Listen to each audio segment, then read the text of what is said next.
Commissioner Bethel said I was supposed to write a speech. And she said, didn't you write a speech? Yeah. But you know what women don't have?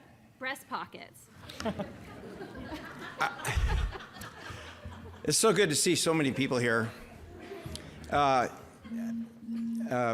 Chaplain, when you said your prayer this morning, I thought that was a great speech to all of us about reconciliation and reaching out across the aisle to everybody here. And I hope that's what happens in this community and continues to happen, because this is one of those communities that's worked so hard to work together. And I really appreciate what you said. Levi, thank you for what you said, because I believe the two best days in our lives are the day we are born and the day we know why. And you were talking about that. What am I doing? Why am I here? And I hope everybody thinks about that today. When you leave, why are you here? Why are we here together? It's to make this community better, a better place to be. I was wondering what to say today, and I asked my wife, who's sitting over here. She's going to get all red now. Oh, she says, you're going to talk about trash and garbage. You're going to talk about trash and sewer systems. I go, okay, I guess I will. But what is the most popular question that I get asked today? Anybody want to take a guess? What do you do? No. Is the drawdown going to happen? All right? Oh, I hear, oh, right. Is the drawdown going to happen? Well, I don't know. This one is not a court order, unlike the one that happened on the South Sandy Am. There's still a chance that the drawdown may not happen. If it does happen, it's going to happen in a different way. One of the things that's great about this opportunity is we've had a lot of time to prepare, and I want to thank Salem for the letter that they sent. Salem sent a letter to Army Corps talking about turbidity. And if certain levels of turbidity happen during this drawdown, they're asking Army Corps to shut down the drawdown to protect the water systems down here. Salem has worked hard. They've added wells, they've added storage, they've added directionals with Kaiser, so Salem's gonna be okay. But we have a couple cities up the canyon. Staten, Mill City gets wells, right, Mayor? He's sitting right here. Staten and Gates draw their water directly out of that river, and so there's a lot of citizens that are at risk during that drawdown. But I do want to say thank you to Salem and their input, and I hope the Army Corps listened to that input, and we'll see when their report comes out. So I mentioned those two concerns about the drawdown, but there are many more. They have not proven that Green Peter, what they did down there, that the salmon that they're actually trying to save have returned. It takes a while for salmon to go out and to come back.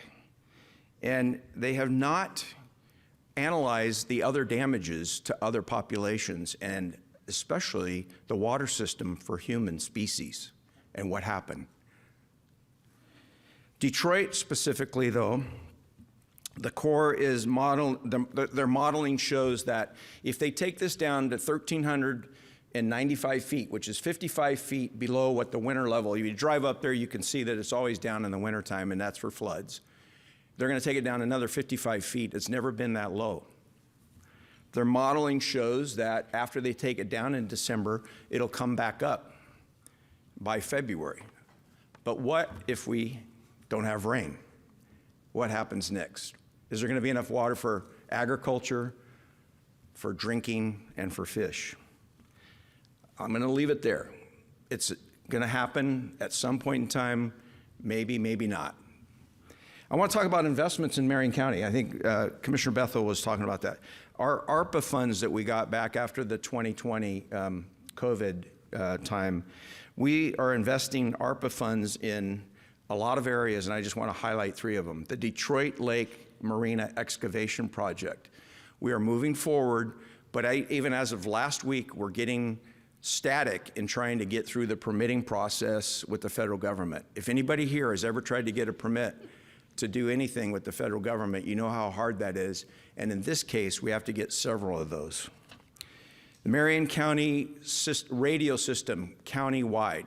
Brian Nicholas is here. He's been busting his hiney to try to get this project done. And we are going, there he is over there. Public Works Department. We're going to have a countywide system that, if you remember, during the fires, we couldn't talk to each other. Sheriff couldn't talk to certain people, and now there's an opportunity. The first radio should come online next year, so that's really good, or maybe in the middle of this year. We'll see how that goes. And then the last one I want to highlight is a Brooks water system. And everybody ever go up there and go to eat at Highway 99, which is a really good restaurant, by the way. If you drive across from the freeway over to Highway 99, you will see a system off to the left, and that is a Brooks water system which will help industrial agricultural development in that area. The next area I want to highlight is transportation. I serve on the SCATS and the Mid-Willamette Valley Act. Those are two regional policy organizations that impact what we do with transportation systems in our community and beyond. What's the hot topic lately? Gas tax. I have no comment. No. Oh, no. But I'm going to state a fact. Current gas tax, federal is 18.4 cents, Oregon is 40 cents. If you drive a car that gets 30 miles to the gallon and you drive 15,000 miles a year, you use 500 gallons. You know what you pay in Oregon to drive 15,000 miles? $200. $100 of that goes to ODOT, $60 goes to counties, and $40 goes to cities. Add the federal tax, and you're paying $292 a year to drive your car 15,000 miles. Bicky and I paid $341.83 for the mass transit district on our property taxes last year. Think about that. We paid more for mass transit in Salem than we do for all the roads we drive on for 15,000 miles. Look at your property tax statement if you live in Salem. Let's go back to investments in Marion County and our Public Works Department. They issued 7,654 building permits, 242 land use approvals. Engineering and operations, I'm so proud of this group. They chip sealed 52 miles. We operate 2 ferries, 241,000 cars transferred back across the Willamette River, and bikes, by the way. I should have worn my bike tie today. In 2025, our capital projects in Public Works completed over $23 million in projects. In 2026, right now, we have scheduled over $38 million in capital projects. And for pre-planning this year, Lonnie, I think I see you right there. Sure she is. Pre-planning for future projects, $56 million future projects in our Public Works Department. I want to say thank you to our Public Works Department.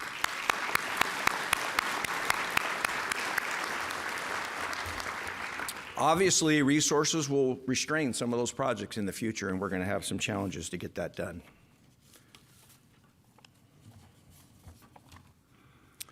Community development and economic development. So this is our lottery, CBDG, I always get that confused.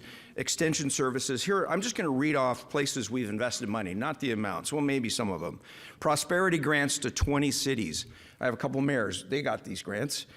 $1.2 million. 2 tourism collaboratives, $500,000. Capital Football Club for our youth. Salem Marionberry's turf field at Chemeketa. Boys and Girls Club. Center for Hope and Safety Woodburn expansion. Samaka Place in Kaiser for women and children's shelter. Yeah, go for it. Yeah. CASA expansion in Woodburn, Chemeketa College housing, Church at the Park, Crossroads Communities, City of Mount Angel for an intersection there. If anybody's ever been up that intersection, it's crazy. Santiam Hospital, Silverton Community Aid, Catholic Community Services, Family Building Blocks, Liberty House Woodburn expansion, Valor Mentoring, Homeowner Rehabilitation Program, and I'm sure I missed someone. But this is in addition to the ARPA projects. So I don't want to disappoint anybody. And I know you're on the edge of your seats because Bicky said I should talk about garbage and sewers. So garbage, here's what I'm going to say. It's not going to get any cheaper. Sorry, but my advice is to reduce, learn how to do that, be creative, reuse, and recycle, and go down to the smallest possible waste can that you can get to. She always gives me a bad time. Ours is too small. Our waste-to-energy facility is not coming back. We are currently sending our garbage after we recover about 45% between the recycling you do and our haulers that do it resource up in Brooks. We're recycling, we're getting about 45% out of that. We're sending it down to Coffin Butte and on trucks up I-5, out 84, which there's no pollution there. So I won't say anything about the author of the Statesman Journal article that said the turbine wasn't working at the waste-to-energy facility. And it wasn't Deb Patterson's bill that caused the shutdown. I won't say anything about that. But the turbine was still working until the day they finally stopped turning garbage into electricity.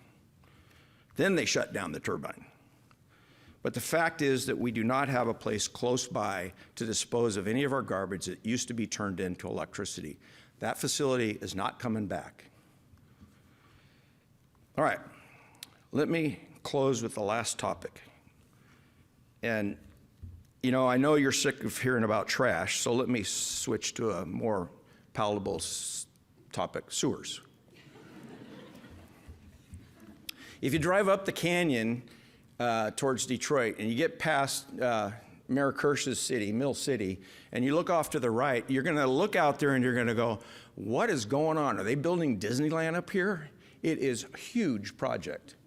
Again, one of our ARPA projects, that sewer system will, I won't say how much work our team has gone through to really make that system work, and the legislature and all the things we've had to do to get that thing going.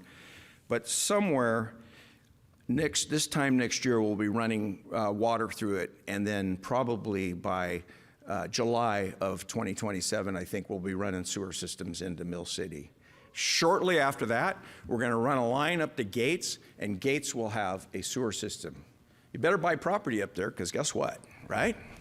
Insider trading. But think of the shot in the arm for wildfire recovery in the canyon this is gonna be. But it's taken many, many years to make these projects and a lot of work in this community. So there you have it, the state of the county in terms of garbage and sewer systems. But challenges remain.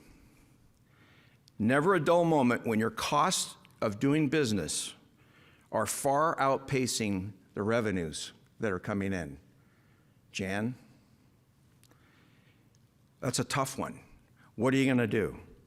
And I love what Levi said. I believe that we will, however, be creative and meet those head on.